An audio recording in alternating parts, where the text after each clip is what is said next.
Salut les filles, j'espère que vous allez bien. Alors moi ça va très bien grâce à Dieu. Je galère à faire la vidéo du jour, mais bon, je vais réussir. J'espère que vous allez bien. Moi ça va, presque la fin de mes congés, mais ça va. Je suis venue prendre un peu la température, je suis venue voir comment vous alliez. Je suis venue voir si depuis ce début d'année, vous avez pu prendre quelques résolutions. Je parle pas de grandes décisions, je parle de petites décisions, des petites choses qui vous amènera à prendre en grandeur, qui vous amènera en fait à vraiment prendre en posture et en stature. Que vous puissiez être de vraies héroïnes de la foi. Parce que vous savez, quand on amène une amélioration, il faut y croire. La foi, il faut y croire. Et je veux que vous puissiez y croire. Que ce soit une habitude, que ce soit une attitude, que ce soit un comportement nocif. D'accord? Vous êtes en mesure de vous dire stop. Vous voyez ce petit comportement où quand vous le faites, quand vous l'avez, vous vous dites j'ai exagéré là. Il faut que j'arrête avec ça. C'est exactement ça. Vous êtes en mesure d'arrêter avec ça. Ou encore, celui où tu dis, ouais, bon, le Seigneur est bon, il connaît toutes choses. Ouais, mais la chair est faible. Eh oh, le Seigneur t'a dit dans sa parole, soumettez-vous à l'Éternel, résistez au diable et il fuira loin de vous. Parce que justement, il sait que la chair est faible. Ok? Il est bon, il est amour, il est bonté, mais attention, c'est un Dieu redoutable. C'est un Dieu qui ne peut pas vivre dans l'impureté. Il supporte, il fait preuve de patience, mais à un moment donné, son sentiment change et là viennent les conséquences. Là vient le jugement. Donc faites attention à ne pas trop rigoler avec Dieu et à ne pas trop penser que dans sa grâce et sa bonté, il accepte du n'importe quoi. Il voit. Il vous demande de vous repentir. Il vous demande d'arrêter. Il vous demande de changer de voie. Vous avez le droit, vous pouvez persister. Mais quand viendra le moment où le Dieu que nous connaissons mettra en avant le fait qu'il soit redoutable, ne venez pas vous plaindre. N'allez pas dire, ouais, mais c'est Dieu, il ne fait pas. Oh que oui, il est bon, il est amour, mais il est redoutable. Il faut que vous puissiez retenir ça, parce que j'entends beaucoup de personnes me dire, ouais, mais c'est Dieu. Non, mais tu connais Dieu, en fait. Tu sais que Dieu, il a cet aspect de bonté, de douceur, de fidélité, mais il a aussi cet aspect où il se met en colère. Est-ce que seulement tu as envie qu'il se mette en colère? Je crois que personne. Moi, j'ai pas envie. T'as pas envie non plus. OK? Donc, vraiment, je vous invite à vraiment considérer ce que vous faites. Et à vraiment porter des améliorations. Chaque jour, des petites améliorations. Vous verrez que... Et puis, tenez-vous à ce que vous faites. Restez ferme. Alors, je pense qu'il y a des choses qui sont... qui dépassent l'entendement, des choses qui fragilisent notre chair. Mais c'est pour ça que vous devez vous accrocher à Dieu. Parce que justement... c'est lui qui va vous aider à tenir. Il vous donnera toujours le bon bout pour pouvoir aller jusqu'au bout, ok? Mais là, on ne parle pas de personnes qui font des efforts et qui tombent et qui regrettent. Là, je parle vraiment des personnes qui vivent une vie de péché et que dès qu'on leur parle et qu'on leur dit que c'est pas bien et qui disent Dieu connaît toutes choses, Dieu est bon, la chair est faible. Il faut arrêter de se moquer de Dieu. Et je peux vous dire que cette année, moi, j'ai reçu que c'est une année de conséquences. C'est une année où le Seigneur a patienté beaucoup trop et qu'il va réclamer certaines choses. Donc c'est pour ça, si vous pouvez vous repentir, et je ne suis pas la seule d'ailleurs à avoir reçu ça. Et tout ce que je lis, le Seigneur me rappelle sa grande colère. Il me rappelle que si les gens ne se repentent pas, que là, ils auront les conséquences des choses parce que le Seigneur parle. Et vous savez quand il vous parle. J'ai su quand il me parlait. Juste, j'avais ces raisonnements de me dire que, ouais, mais j'y arrive pas. Ouais, mais j'ai le temps. Ouais, mais la chair est faible. Ouais, mais tu connais. J'avais tout. Ce lyrics-là, c'est une chanson. Je l'avais. Je la chantais tout le temps. Sauf qu'à un moment donné, il m'a dit, ok, tu sais quoi? Tu vas arrêter. Et vous savez, c'est là que je vous ai parlé du libre arbitre et de sa volonté. Votre libre arbitre vous mènera à sa volonté. Que vous le vouliez ou pas. La volonté du Seigneur, c'est la chose qui doit se faire. Comme je vous ai dit, en créant la terre, en créant les hommes, il avait un objectif précis en tête. Et je vous assure qu'il va accomplir ce qu'il voulait accomplir. Mais vous avez cette possibilité de le faire dans la douceur et de ne pas avoir les conséquences. Donc faites attention, portez des améliorations. Et puis vous savez, ne prenez pas de décision sans Dieu. Le Seigneur nous dit dans sa parole, malheur à celui qui prend des décisions sans me consulter. Malheur à celui qui fait des alliances sans avoir mon approbation. Bien souvent, on aime décider de ce que l'on veut parce qu'on regarde par rapport à nos intérêts. Sauf que nos intérêts ne sont jamais les intérêts de Dieu. Là où vous verrez quelque chose de bien, le Seigneur verra un danger. Des fois, même pour vos fréquentations, vous pouvez ne pas considérer un aspect, par exemple, un caractère, des comportements, parce qu'en fait, le plus gros est comblé. l'intérêt personnel. Vous voyez en cette personne quelqu'un qui vous laissera en paix, quelqu'un qui vous donnera de l'argent, quelqu'un qui sera toujours près de vous. Vous voyez des choses, vous regardez à vos intérêts et vous banalisez tout le reste. Aujourd'hui, je vous dis que les mauvaises décisions amènent à de très grosses conséquences. Nous avons cet exemple dans la Bible de Lot. Lot, c'est le frère d'Abraham. Et en fait, à un moment donné, ils ont dû se séparer parce que le peuple commençait à devenir trop grand et les serviteurs de Lot et ceux d'Abraham commençaient à se chamailler. Donc, pour ne pas qu'il y ait de guerre entre les deux frères, Abraham a proposé à son frère de choisir un endroit où aller et d'y aller avec ses serviteurs et de pouvoir vraiment s'installer et s'épanouir. Lot a choisi Sodome. Pourtant, Lot savait que dans ce pays, il y avait la méchanceté, il y avait l'abomination, il y avait l'impudicité, il y avait des péchés que le Seigneur ne cautionnait pas. Lui, en fait, il a cru qu'il pouvait gérer cet aspect et a regardé aux nombreuses richesses qu'il y avait dans ce pays, à la beauté de ce pays. Lui, c'est ce qu'il a regardé et c'est ce que nous faisons. Nous regardons à la beauté de certaines choses. Nous regardons à ce que ça pourrait nous donner. Sauf que derrière ça, il y a eu de graves conséquences. Quand le Seigneur a voulu détruire Sodome et Gomorrhe, donc le Seigneur a décidé d'épargner, à la demande d'Abraham, d'épargner Lot et sa famille. Déjà pour commencer, les gendres, quand Lot leur a dit qu'il faut qu'ils sortent du pays, les gendres n'ont pas cru, parce que voilà, personne ne connaissait la colère de Dieu à ce moment-là. Donc personne n'y a cru. Et donc il a fait sortir Lot, ses 2 filles et sa femme. Et vous savez, sa femme a retourné le dos pendant que les choses se faisaient. Donc il y avait du feu qui descendait pour détruire Sodome et Gomorrhe. Et elle a été changée en statue de sel. Quand Dieu demande quelque chose, je vous dis, ce Dieu d'amour, ce Dieu de bonté que nous servons, quand il demande d'arrêter quelque chose, quand il demande de ne pas regarder en arrière, il ne faut pas regarder en arrière. Vous savez, moi, il me l'a dit, moi, le Seigneur. Il m'a dit, Vinciane, je te donnerai tout.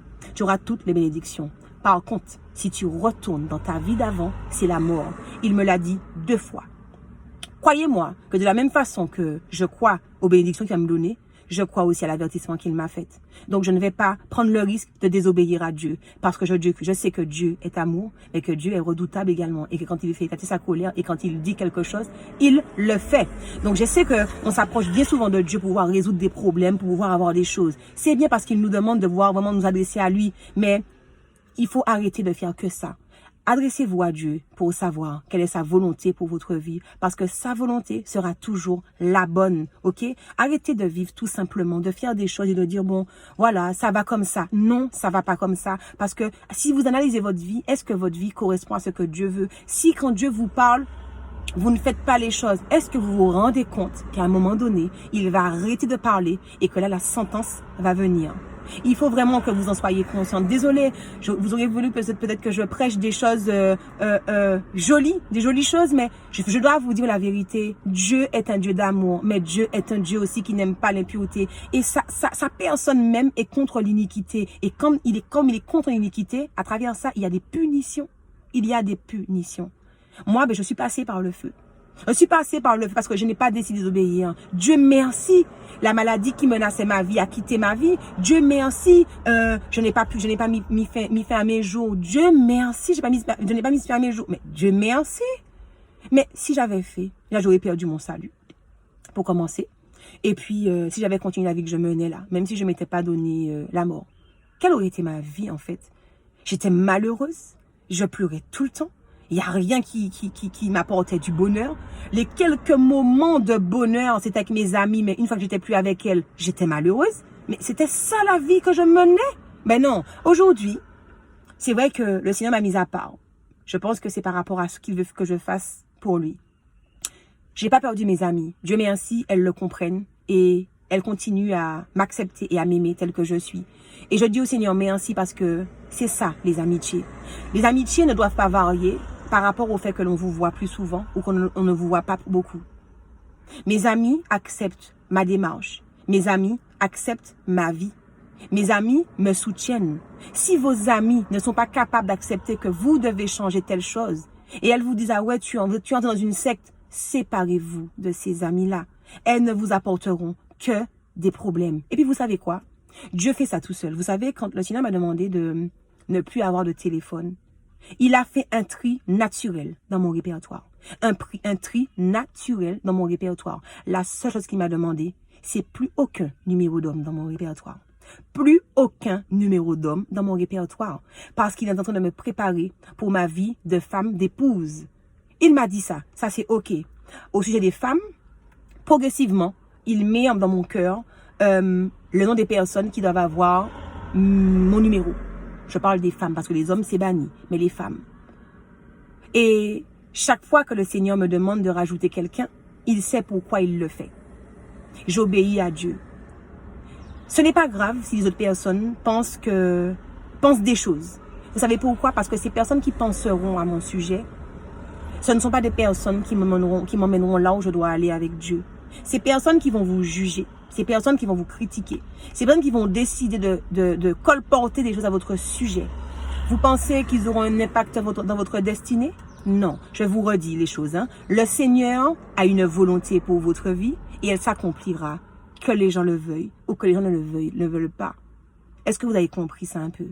Peu importe ce que les gens tentent contre vous, peu importe ce que le Seigneur vous demande de faire et qui contrarie les autres, votre destinée là, la volonté de Dieu là, elle va s'accomplir dans votre vie.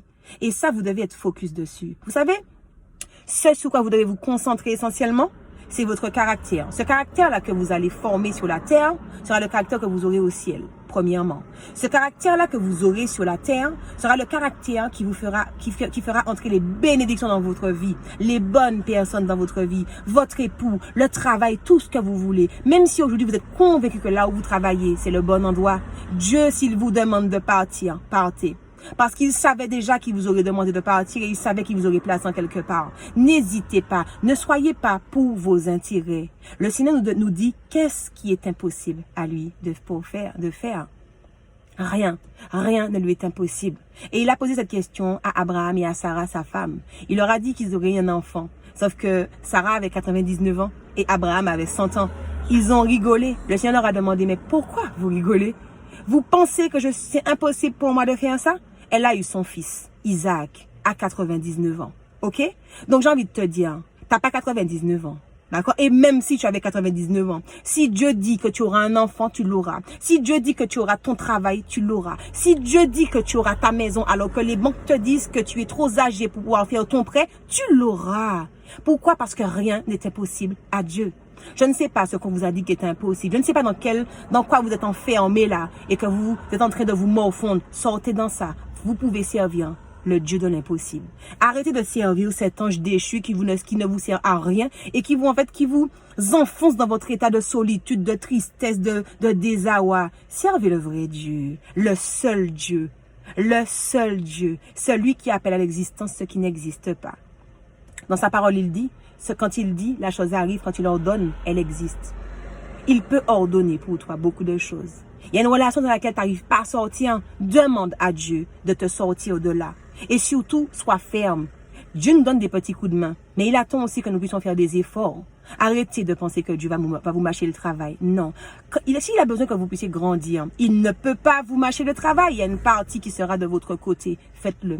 Ce travail-là où tu écrases les gens, mais que tu gagnes beaucoup, et Dieu te demande de partir, arrête de penser que Dieu ne peut pas te donner beaucoup plus. Et en plus, déjà, tu écrases des gens, c'est déjà pas très bien. Tu amènes de la malédiction sur ta vie et sur tes descendants. Donc, tu devrais t'arrêter de suite. Faites confiance à Dieu. Il en réserve des choses extraordinaires. Moi, je le crois. Je vous demande juste de faire attention au châtiment.